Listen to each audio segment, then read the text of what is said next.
your attention is your most precious resource. Why is that the case? Well, where you place your attention on is determining what you experience in your life, what you experience more of, and where you subtract your attention from is determining what you experience less of in your life.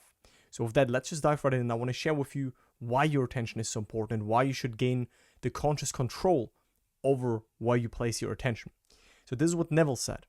Attention may be either attracted from without or directed from within. Crucial difference. From without, usually automatic, we usually place our attention on. This can also be, by the way, internal feelings or emotions or thoughts. And of course, also, what you perceive, such as circumstances, and you place your attention on stuff all the time. Right? Happens basically automatically. But you can also direct your attention within consciously and give your attention to a certain mood, to a certain feeling of your fulfilled wish. Attention is attracted from without when you're consciously occupied with the external impressions of the immediate present. Right? What I just said, with your surroundings, with your circumstances. The very lines of this page are attracting your attention from without. So I'm taking this excerpt right now out of Neville's book, The Power of Awareness. And what he said, right? The lines of this page, the video that you watch right now, the computer screen or the phone screen you're looking at right now, that is attracting your attention from without. That's something happening on the outside. You look at it, you right now give your attention to my voice, to this video, to those lines. Your attention is right now occupied right here. Your attention is directed from within when you deliberately choose what you will be preoccupied with mentally. And most people let their attention be directed from the without automatically and unconsciously.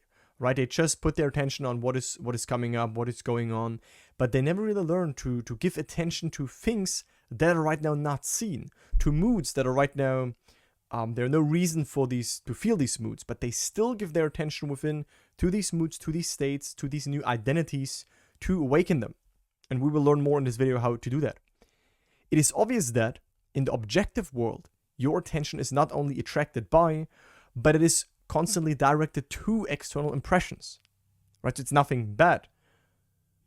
There is an enormous difference between attention directed objectively and attention directed subjectively, and the capacity to change your future depends on the latter, right? The capacity to change your future depends on if you are able to direct your attention subjectively. What does that mean?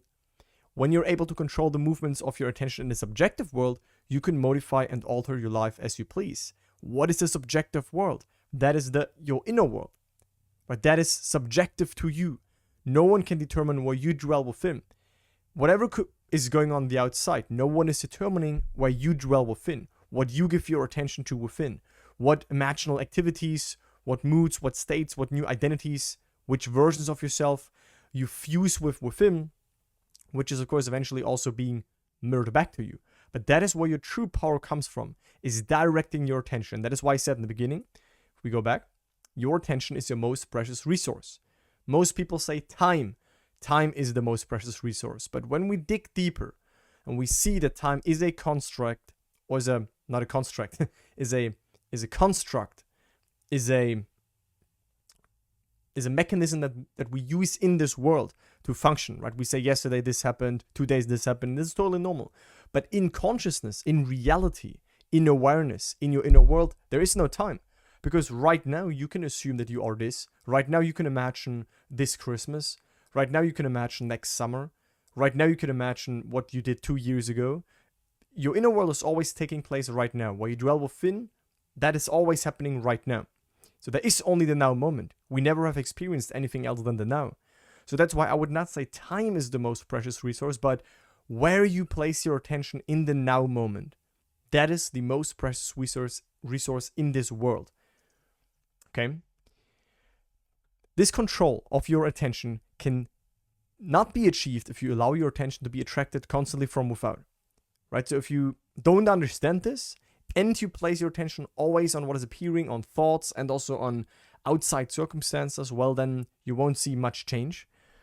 But if you each day start to set yourself the task of deliberately withdrawing your attention from the objective world and focusing it subjectively, then you will see changes. And this can as easily be done as in the, let's just say you have time periods in your day where you have time for yourself, where you can invest attention in yourself, right? Where you have some free spots. In these free spots, let's just say your food is heating up in the oven. That's just a silly example, but stuff like that. Or you just came home from a walk and let's just say you have an appointment later, but you have like 30 minutes time. Why don't you, in that frame, practice to put your attention in the now moment, here and now, on your state of the wish fulfilled, on feeling amazing, on achieved desires, on incredible moods, on feeling grateful, feeling thankful, right? That's an investment in yourself that then your life will reflect back to give you reasons to feel that way. But you must do it, right? You must set yourself the task of deliberately, on purpose, do that. And not only be like engaged in what is going on, but also to, at some points when you can be for yourself, rest and then give your attention to things internally. In other words, concentrate on those thoughts or moods which you deliberately determine. Then those things that now restrict you will fade and drop away. And this is a key point. I really want you to understand this, okay? So Neville is saying exactly how it works. Concentrate on those thoughts, but for the sake of this video, I would say let's focus more on concentrate on those moods, on those states, on those identities of yourself, which you deliberately determine. If you want to feel more financially abundant, conjure up that mood, conjure up that feeling, what it would be like.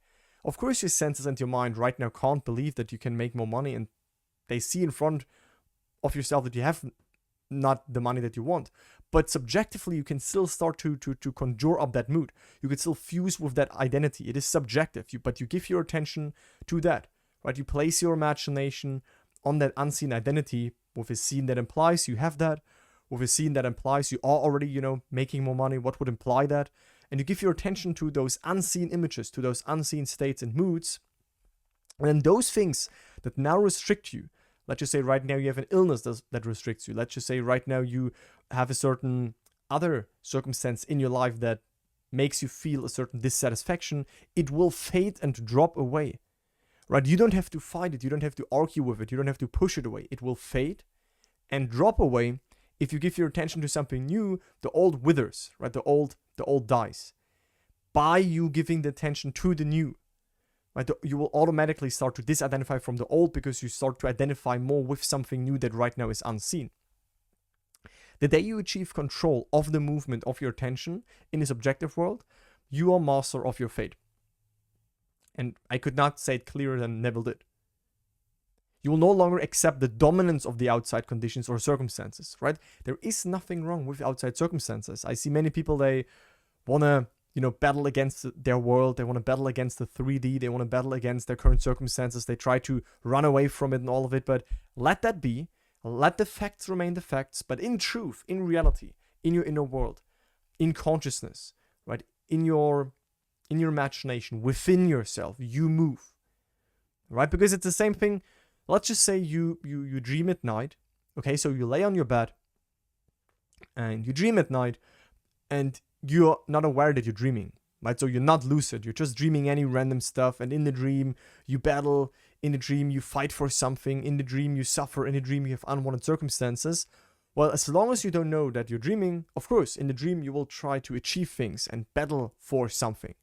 But the moment you would become lucid, the moment you would realize, oh wait, I'm dreaming, this is all happening inside of me, right? You would stop battling and you would simply start to dream something different. You, the dreamer laying on the bed in this example, you would start to dream something different, and then the contents of your dream would eventually change, but the character in the dream would no longer need to battle for something. You laying on the bed, you would basically start to dream something differently. Take this story for the game of life, for the dream of life. With the only difference is that there is no one laying on the bed somewhere and dreaming your experience, but it is consciousness, it is your awareness that is aware of your experience right now. You are aware right now, and you can become aware of something new by putting your awareness, putting your attention, putting your internal direction in a new state. And then what right now is there will fade. This, what you currently dream into existence, so to speak, will stop because you have within started to put your awareness, give your attention on something new, and then eventually circumstances reshuffle because they are always and only a mirror, and then new things will show up also in your external world, what we call the set in stone reality. But it is not set in stone. When we imagine something new, when we identify with something new, also our life changes. And that is the true freedom. Then you awaken to your true power, to your true freedom. And you never declare something as set in stone, right? Because you have gained control over your attention. You stop giving your attention to the unwanted again and again, to the unwanted, and again focusing on the unwanted. No, when the unwanted triggers you, acknowledge that, okay? But then give your attention to the state, to the version of yourself where the trigger would fall away, where the goal is achieved, where the solution is, and no longer entertain the problem. You will not accept life on the basis of the world without. Exactly, that is what I just said. And that is the power of your attention.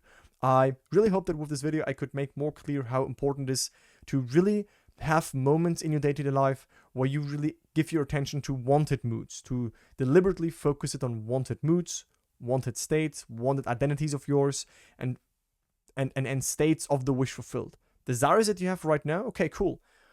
But then sometimes throughout the day, go within yourself and give your attention to experiences and to moods, to perceptions that imply to you that those goals are manifested, that those goals are already realized.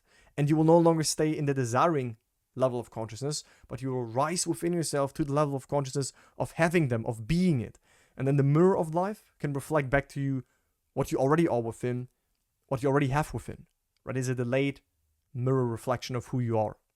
And that's the power of your attention. So let me know in the comments down below if that helped you.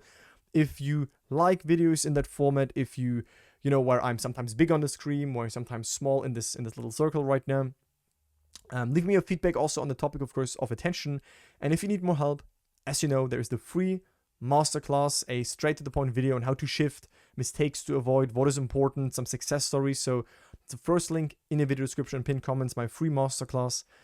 And if at some point you say those concepts make sense, I want to integrate them in my life, I want to apply them, I want guidance, I want a community, I want a system, a proven system, you want mentorship, all that stuff we can provide to you. Just book a free call with me or my team. We're going to ask you some questions to really see if you are a good fit, right? But this is super laid back. We just want to make sure that we have like an amazing, tight-knit group of people in this program. So we're going to really see if we're a good fit. We're not going to sell you something. You have to want to do it by yourself, right? And if you want to find out if you are a good fit, then again, apply. That's the second link in the video description, pinned comments. And if you just want to get started, and maybe a program, such a commitment to join such a program feels too high for you right now, yet you still want to benefit from my teachings, from a mini version of my program, you can go on my website, upgradeyourlife.com, and check out the Inner Circle community. That's only $50, and you can connect with like-minded people, connect with me. That's super easy. So that's it. Looking forward to speak to you in the next one. Bye, guys.